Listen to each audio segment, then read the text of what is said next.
Welcome dear students. In this second unit we are discussing the construction working principle and applications of various compounding and ancillary equipments. In this model we are going to discuss the construction working principle and applications of hopper loader and granulators.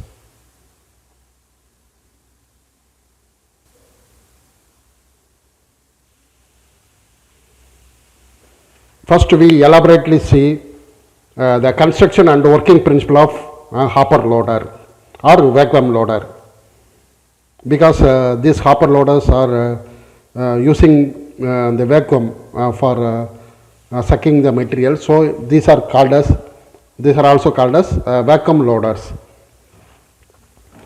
The vacuum loaders are the simplest version of a resin conveying system.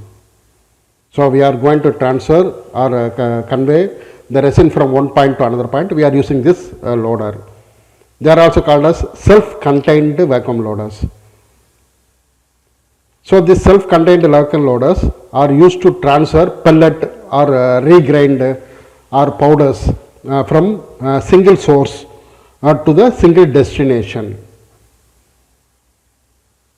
The source may be material bin and the destination may be hopper or a blender or a machine throat. A pickup lance, actually this is a pickup lance, is inserted into the material source and a length of flexible hose. This is a flexible hose connects the lance to the loader. This is the loader.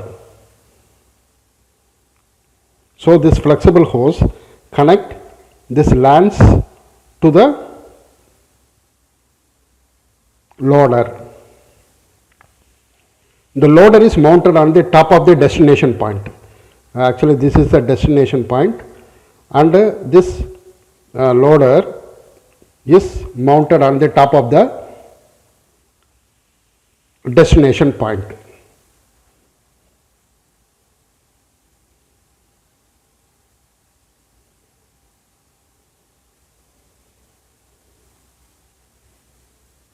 A small powerful motor creates a vacuum.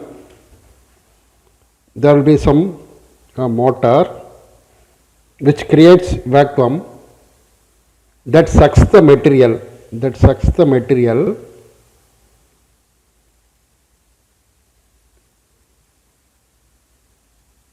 through the pickup lance and the flexible hose into the body of the loader.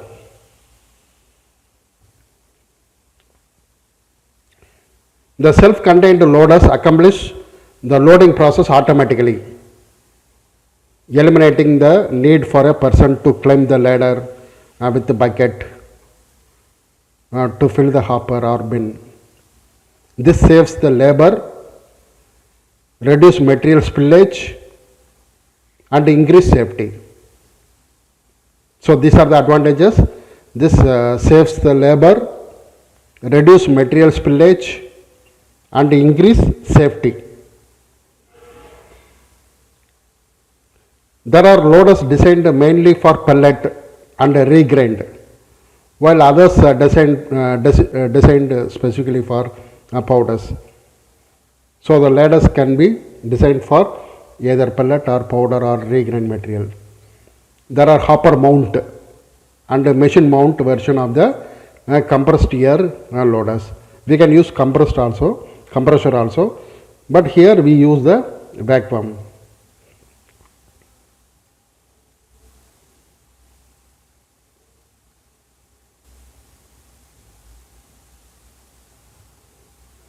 The hopper loader has basically two functions.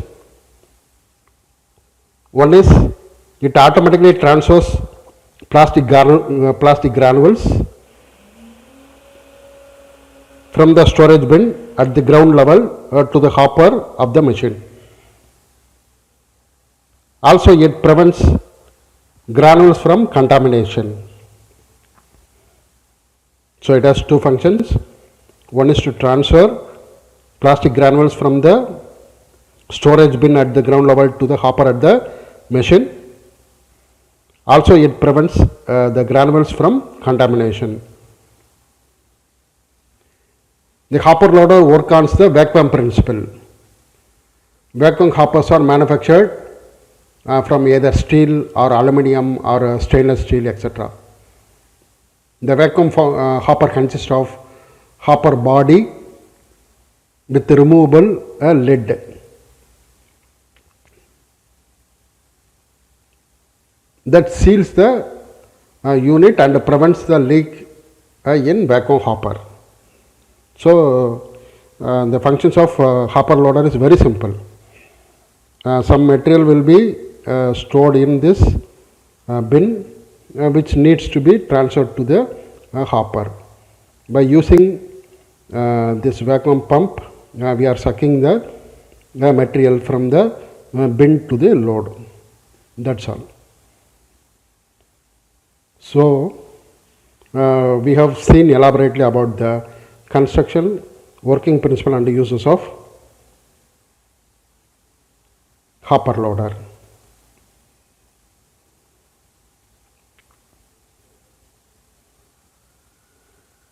Next we see about the construction, working principle and applications of granulators.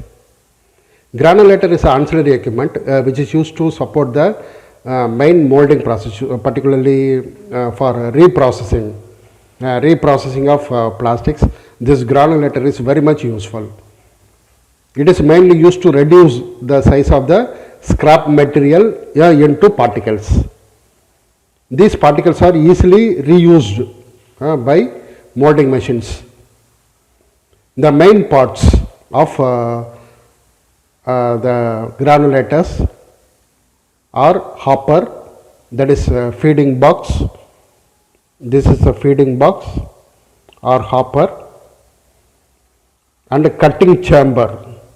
This is a cutting chamber where the material gets, or the scrap material gets reduced to size, and a screen chamber. We may have the screen chamber, and finally the base where the material will be stored, or it is also called as a storage box.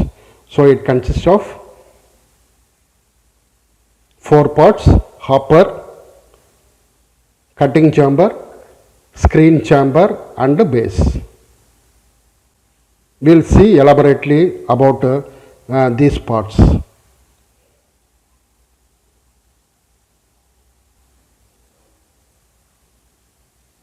First we will see hopper or feeding box.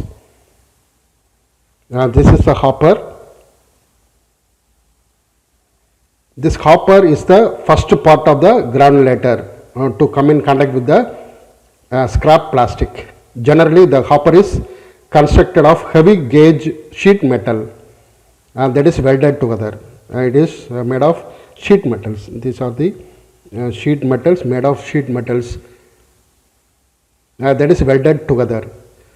The most common type of hopper design is the manual feed hopper. Manual feed hopper normally have the tray at the throat. Actually this is a throat.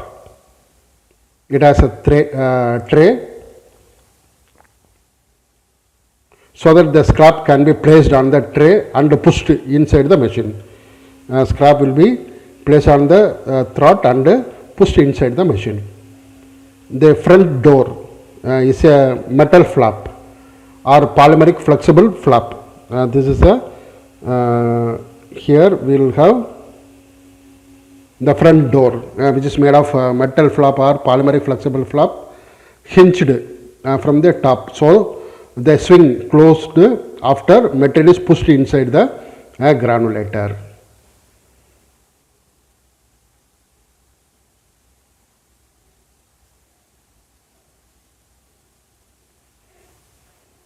The next one is the cutting chamber. The cutting chamber is the heart of the granulator. In this cutting chamber, the process of granulation actually takes place. Here the material gets reduced in size and we get the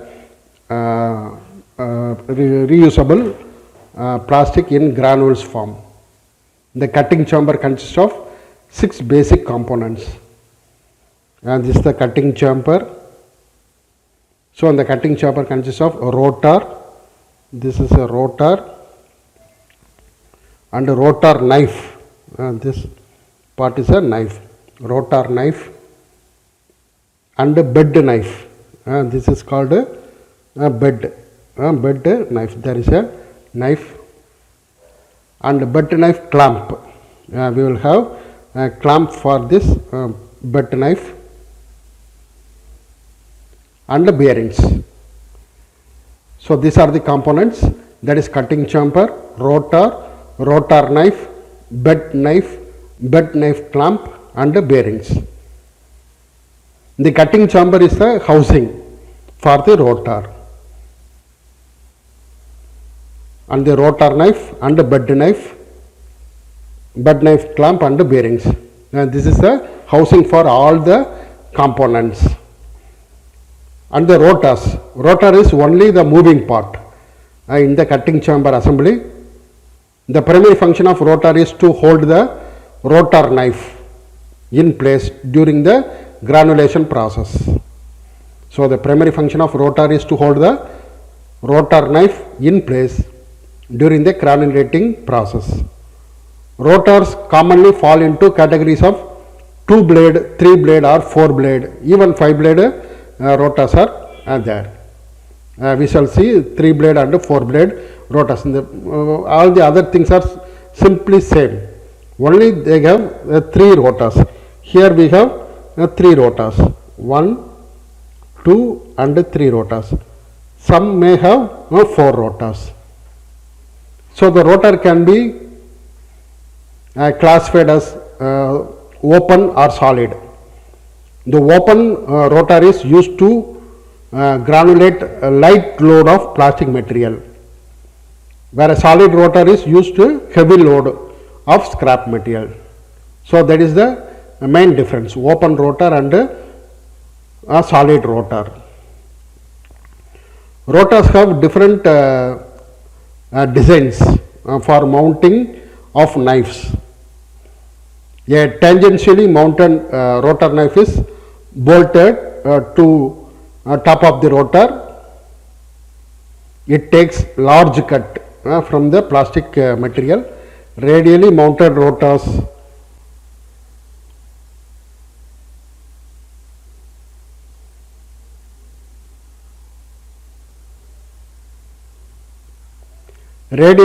knives are mounted from the bottom of the rotor bin.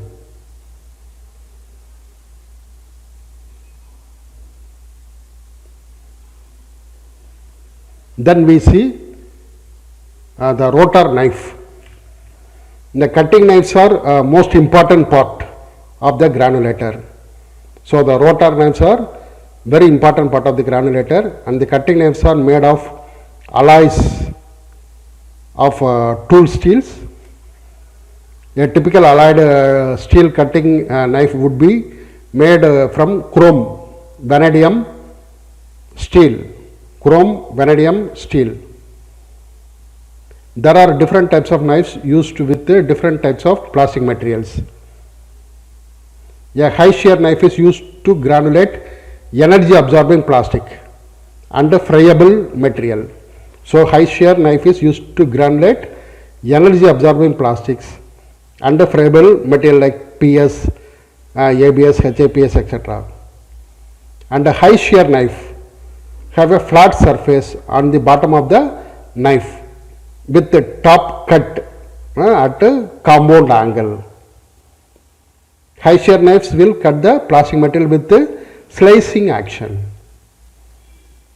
Usually 50-degree angle knives are used to granulate high impact plastics.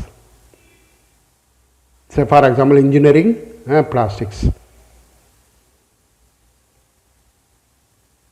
This knife will cut the plastic and axe effect, which will cause the material to break into pieces. Then we have a bed knife. Bed knife is bolted to the cutting chamber with a bed knife clamp. The bed knives have elongated holes that permit the bed knife to be moved and adjusted for the proper clearance. So the bed knife can be adjusted, and the bed knife clamp holds the bed knife in place. And finally the bearings. Bearing is the main function of bearing is to support the rotor and keep it spinning freely during the course of operation.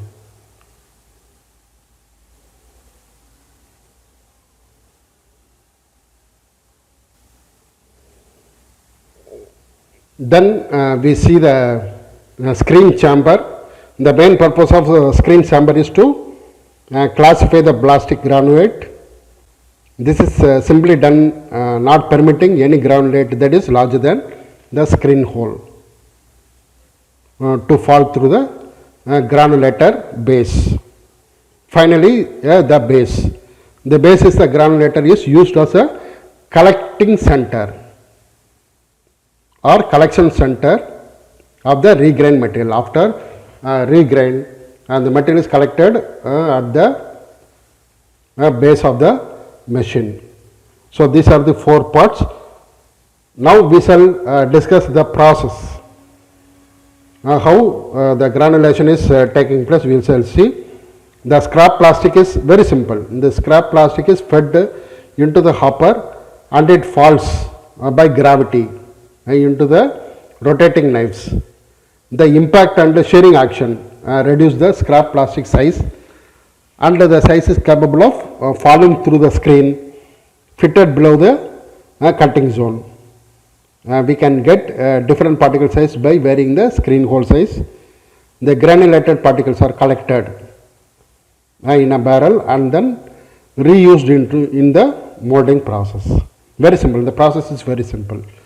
The scrap is fed from the hopper and it falls to the cutting chamber by gravitational force, and due to impact and shearing action of the blades, and the scrap plastic size is reduced, and then finally it is collected at the base.